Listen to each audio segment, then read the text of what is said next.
Hello everyone, welcome back to this new video. स्वागत है आप सभी का दोस्तों। आई होप सो आप सब लोग अच्छे हैं और अच्छे से पढ़ाई कर रहे हैं। यूपीपीसीएस मेंस के दोस्तों इस लेक्चर 3 में, लेक्चर 3 क्यों कह रहे हैं कि अभी सभी का कमेंट था कि उत्तर प्रदेश विशेष को है ना 5 और 6 जीएस पेपर को एक नोट्स के माध्यम से, फ्लो चार्ट और नोट्स के माध्यम से कंप्लीट करा जाए। उसी सीरीज को कंप्लीट करने के सीरीज में आज हम देखेंगे कि आज हमारा लेक्चर 3 है और आज के लेक्चर में हम लोग बात करने वाले हैं दोस्तों उत्तर प्रदेश की कला, सभ्यता और संस्कृति। कला, सभ्यता और संस्कृति के बारे में बात करेंगे। ठीक है, तो फटाफट से स्टार्ट करेंगे अपनी वीडियो को। इसमें हम लोग बात कर रहे थे पेपर 5 यूनिट ये फर्स्ट का स्टार्ट किए थे, जिसमें हम लोग उत्तर प्रदेश के इतिहास, सभ्यता, संस्कृति और प्राचीन शहर पढ़ने वाले थे। 2 लेक्चर में हमने उत्तर प्रदेश के इतिहास को कवर कर लिया है। आपको थोड़ा सा डिटेल में बता दें पहले। ये देखिए, कला और संस्कृति का था यहाँ पे पार्ट हम लोग डिस्कस कर रहे थे। परिचय और प्राचीन इतिहास एक लेक्चर में कंप्लीट हो गया, लेक्चर 1 में। ठीक है, लेक्चर 2 में मध्यकालीन इतिहास और आधुनिक इतिहास। आज के लेक्चर 3 हम लोग कंप्लीट कर लेंगे। ठीक है, लेक्चर 3 में उत्तर प्रदेश के कला, संस्कृति और उत्तर प्रदेश के प्राचीन शहर। ठीक है, तो ये था दोस्तों आज का हमारा सेशन, जिसमें हम लोग डिस्कस करने वाले हैं। एक चीज़ बता दें कि जीएस पेपर 5-6 को लेकर आप एकदम निश्चिंत रहिए। इसको हम चैप्टर वाइज आपसे कहें करने के लिए तो कंप्लीट करा ही रहे हैं। आज तीसरा लेक्चर भी हो गया है। इसके साथ साथ टेस्ट सीरीज, ठीक है, डेली आंसर राइटिंग मेंस की टेस्ट सीरीज चलाई जा रही है, उसको आप फॉलो कीजिए। और प्रीलिम्स के लिए जो एमसीक्यू फॉर्मेट में चलाई जा रहा है उसको भी आप लोग फॉलो कीजिए। करंट अफेयर के लिए भी अलग से आपको वीडियो दे ही दिया गया है। तो ये तो थी चीज़ें आपके इस पेपर 5 और 6 से। चलिए फटाफट से स्टार्ट करते हैं हम आज का अपना सेशन, जिसमें बात करेंगे उत्तर प्रदेश के कला, संस्कृति और प्राचीन शहर के बारे में। उत्तर प्रदेश से रिलेटेड जो कला और संस्कृति के इम्पोर्टेंट सारे फैक्टर्स हैं उसको हम लोग डिस्कस करेंगे। तो देखिए, सबसे पहले कला और संस्कृति में देखना है मथुरा स्कूल ऑफ आर्ट। ठीक है, इसकी क्या इंपॉर्टेंस है, इस पर डायरेक्ट क्वेश्चन बन सकते हैं और प्रीवियस ईयर में पूछा हुआ क्वेश्चन है कि मथुरा स्कूल ऑफ आर्ट की सिग्निफिकेंस की उसकी विशेषताओं को बताइए। उसके बाद से painting in UP, Uttar Pradesh में पेंटिंग का क्या किस तरीके से रहा है उसको फिर हम लोग एक प्रागैतिहासिक काल से लेके है ना और मुगल काल, आधुनिक काल में देखें किस तरीके से उत्तर प्रदेश में पेंटिंग का विकास हुआ है। फिर कपड़े का काम किस तरीके से यहाँ पे हुआ है ना। और उसके बाद से देखेंगे धातु के बर्तन, मिट्टी के बर्तन कहाँ कहाँ मिले और किस तरीके से कहाँ बनता है, इसकी क्या इंपॉर्टेंस है। टेराकोटा के बारे में बात करेंगे जो हाल फिलहाल में जीआई टैग मिला है। आंसर राइटिंग में आप जब इसको पुट करेंगे तो इससे आपके आंसर की वैल्यू बढ़ी, क्योंकि करंट अफेयर से रिलेट हो जाएगा। यूपी में कौन कौन से मेले और त्यौहार हैं, ठीक है, इनके बारे में बात करेंगे। उसके बाद से बात करेंगे यूपी में संगीत, ठीक है, यूपी में नृत्य और साहित्य, इन सब चीज़ों के बारे में बात करेंगे। तो इस तरीके से हमारा एक आज का ये पूरा चैप्टर कंप्लीट हो जाएगा। उसके बाद से बात कर लेंगे एंशियंट सिटी के बारे में, ठीक है, जो यहाँ के प्राचीन शहर हैं। चलिए एक एक करके देखते हैं। सबसे पहले देखते हैं मथुरा स्कूल ऑफ आर्ट। तो मथुरा स्कूल ऑफ आर्ट की जब बात करते हैं तो इसकी क्या विशेषताएं हैं उसको देखिए। मथुरा स्कूल ऑफ आर्ट किसके टाइम पे ये विकसित हो रहा है, तो लगभग 2री शताब्दी ईसा पूर्व इसका विकास हो रहा है ना। और इसकी विशेषताएं क्या हैं यही पूछा जाता है, तो इसको आप देखिए अच्छे से एक्सप्लेन करके लिखेंगे। जो मेन फीचर्स है, इसकी विशेषताएं हैं मथुरा स्कूल ऑफ आर्ट की, वो यहाँ पे बताई गई हैं। सबसे पहले कि देवताओं का प्रतिनिधित्व उनके हथियारों के द्वारा किया जाता था। ठीक है, देवताओं की जो मूर्ति वगैरह है उसको किस तरीके से उसमें कुछ हथियार दिखा के उसको इंगित किया जाता था। ठीक है, और उसके बाद से एक फीचर क्या है कि गोल और मुस्कुराता चेहरा। ठीक है, मतलब एक नेचुरल उसमें नेचुरलिज्म का, प्राकृतिक उसमें सजीव चित्रण, इस तरीके से दृश्यमान वस्त्र, यानी जो वस्त्र थे वो विजिबल थे। ठीक है, जो भी मूर्तियों पे जो वस्त्र लगाए गए हैं वो विजिबल तरह के। तो उसमें क्या मटेरियल यूज़ हुआ है, तो सस्पेक्टेड लाल बलुआ पत्थर, ठीक है, उसका उपयोग किया गया है। लाल बलुआ पत्थर का उपयोग किया गया, ये मोस्ट इंपॉर्टेंट है, ध्यान दीजिएगा, है ना। और उसके बाद से इस स्कूल ऑफ आर्ट में किस किस की मूर्तियाँ बनाई गई हैं, तो नवोदित की, यक्ष यक्षिणी की, है ना, मौर्य काल में शैव और वैष्णव देवताओं की भी इसमें बनाई गई हैं। ठीक है, तो ये हो गया आपका मथुरा स्कूल ऑफ आर्ट की एक जो शॉर्ट चीज़ें हैं जो आपको ऐसे ये याद रखना है। इसके बाद से जब आप क्वेश्चन आंसर के फॉर्म में जाएंगे तो आप इसको थोड़ा सा एलोबरेट करके लिख देंगे। इंट्रो में कुछ लिख देंगे, इंट्रो में इसका लिख देंगे कि कब इसका विकास हुआ, किस तरीके से, किसके शासनकाल में, है ना। उसके बाद ये फीचर्स आप लिख देंगे और फिर फाइनली कंक्लूड कर देंगे कि उत्तर प्रदेश में कहाँ कहाँ पे मथुरा स्कूल ऑफ आर्ट के एग्जाम्पल्स पाए जाते हैं। ठीक है, तो ये तो हो गया आपका मथुरा स्कूल ऑफ आर्ट। ध्यान दीजिएगा, यहाँ से क्वेश्चन बनने की संभावना है। ठीक है, तो इस चीज़ को ध्यान दीजिएगा। अगला पॉइंट देखते हैं कि पेंटिंग के बारे में। ठीक है, यूपी में पेंटिंग कहाँ कहाँ, तो प्रागैतिहासिक काल की अगर पेंटिंग की चित्र कला की बात की जाए तो उसमें देखिए सबसे पहले आता है मिर्ज़ापुर। मिर्ज़ापुर में शैलाश्रय है, जो जहाँ पे गुफाओं में कुछ हल्के फुल्की पेंटिंग का साक्ष्य प्राप्त हुए हैं।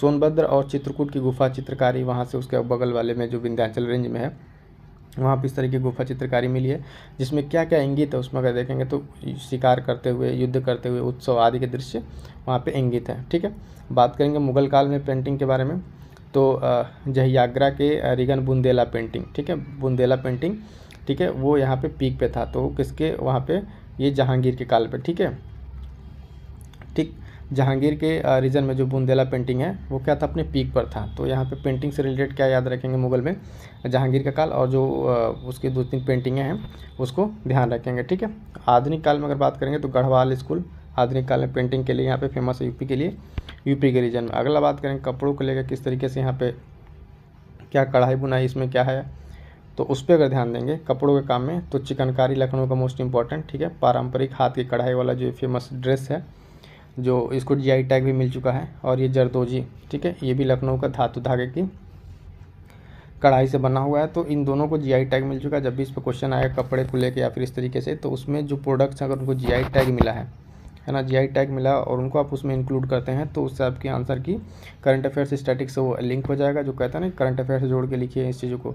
तो मान लीजिए उत्तर प्रदेश में अगर पूछ रहा है कपड़े और इस तरीके के धातु कामों के बारे में कुछ विशेषताएँ पूछा है, तो आप सिंपली कोई एक एग्जांपल ले लीजिए कि रिसेंटली हाल ही में इस चीज़ को जीआई टैग मिला और इसकी ये इस तरह की गुणवत्ता विशेषता बताता है। कालीन बुनाई के बारे में बात करें तो मिर्ज़ापुर, ठीक है, और भदोही, ये 2 जगह फेमस हैं। ठीक, धातु के बर्तन के बारे में बात करें, यानी मेटल के जो बर्तन हैं उसमें लोटा, ठीक है, छोटा जल बंदरगाह के नाम से मुरादाबाद, से पीतल नगरी तरीके धातु कार्य के लिए प्रसिद्ध है। मुरादाबाद पीतल नगरी, धातु में पीतल और तांबा किस तरीके से बर्तन यहाँ पे बनाए जाते हैं।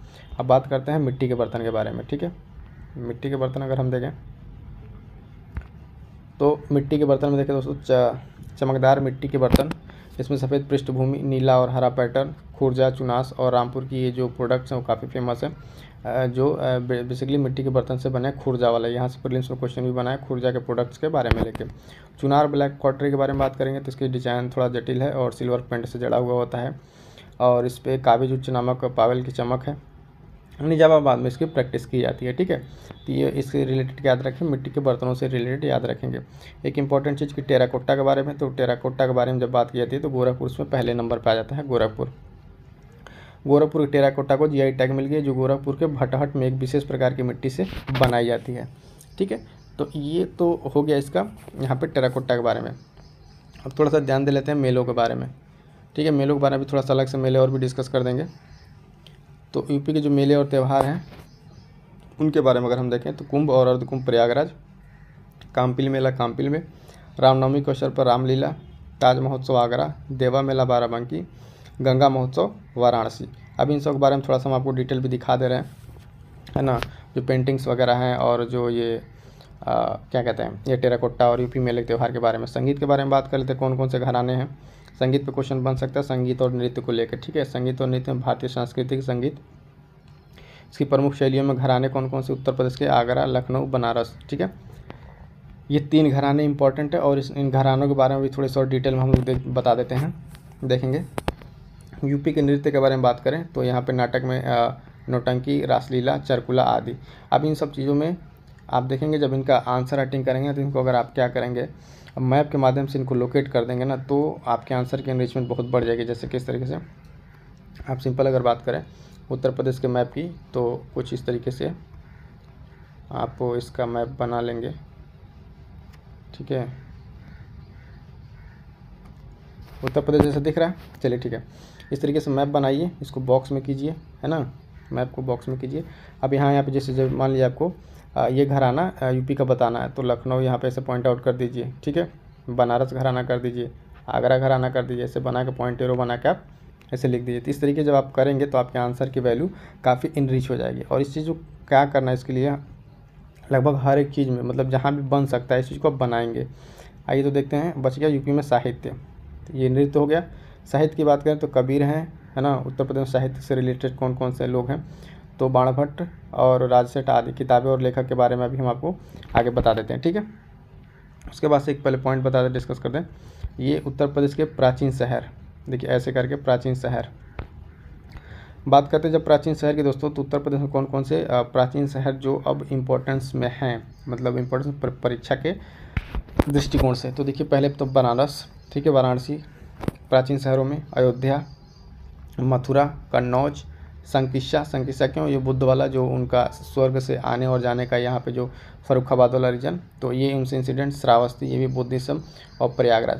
तो ये कुछ ठीक है इंपॉर्टेंट क्या है प्राचीन शहर हैं। इसके बारे में कैसे क्वेश्चन पूछेगा, एक क्वेश्चन हम लोग कर चुके हैं जब अयोध्या का उस अयोध्या वाला क्वेश्चन किए थे संस्कृति के बारे में डेली आंसर राइटिंग प्रैक्टिस में। तो वहाँ पे क्वेश्चन हम लोग यहाँ से कर चुके हैं, प्राचीन शहर अयोध्या के बारे में वहाँ पे जो भी इन्फॉर्मेशन बतानी थी है ना, तो उसको वहाँ पे कर चुका। अब इस पर क्वेश्चन कैसे पूछा जाए, कोई भी एक शहर दे देगा और उसके बारे में उसकी सांस्कृतिक और इकोनॉमिक बारे में उसकी इंपॉर्टेंस के बारे में पूछेगा। तो इसको कैसे लिखना है अभी हम आपको एक एग्जांपल लेके यहाँ पे बता देते हैं। ठीक है, जैसे मान लीजिए कि अगर बात की जा रही है एक कोई सिटी ले लें, चलिए रुकिए हम इसके बारे में आपको थोड़ा सा बनारस के बारे में लेकर बताते हैं। देखिए जब प्राचीन शहर की बात आती है तो वहाँ पर उत्तर प्रदेश किस तरीके से आगे है।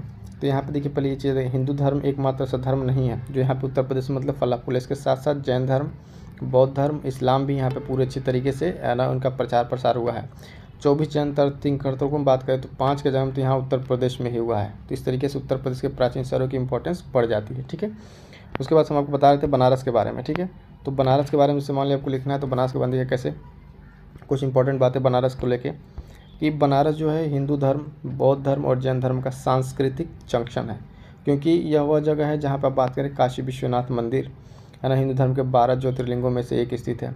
गौतम बुद्ध के बारे में बात करें तो इन्होंने पहला अपना उपदेश सारनाथ में दिया था।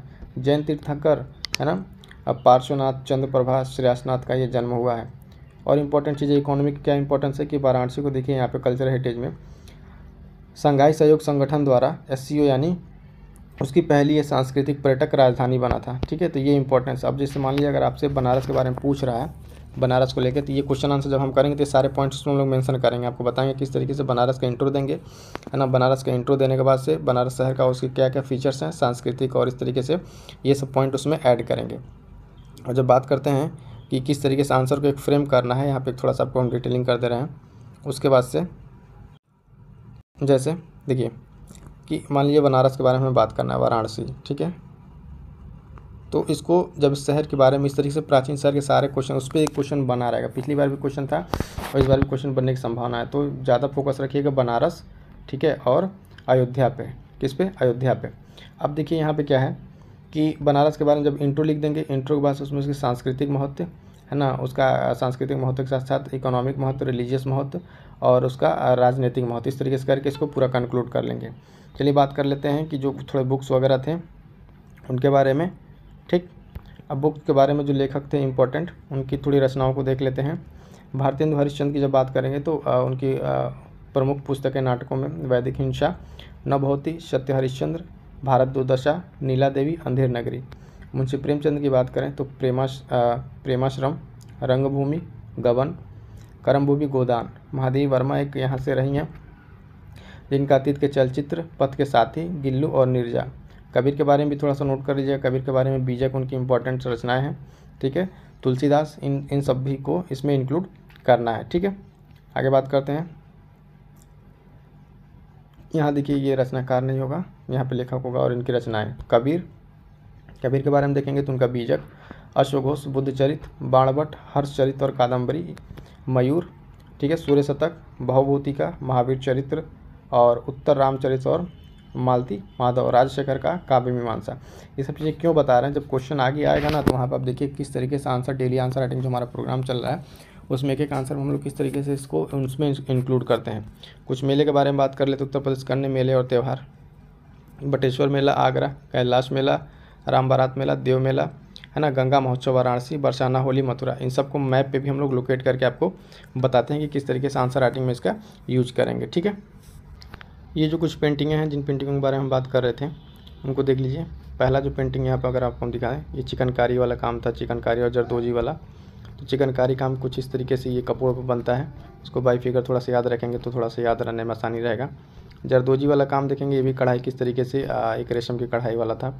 ठीक, उसके बाद से अगर बात करें तो चित्रकारी में जो बताए थे बुंदेला पेंटिंग, बुंदेला चित्रकारी, तो ये बुंदेला चित्रकारी और स्कूल जो गढ़वाल वाला था ये रीजन। ठीक है, एक सांझी पेंटिंग है, ठीक है, सांची पेंटिंग है मथुरा का, ये हाल ही में इसको भी GI टैग मिला। तो इस तरीके की पेंटिंग है जिसको ध्यान रखेंगे। और इसके साथ साथ ये कालीन जो आपका भदोही वाला है ये इंपॉर्टेंट हो जाता है।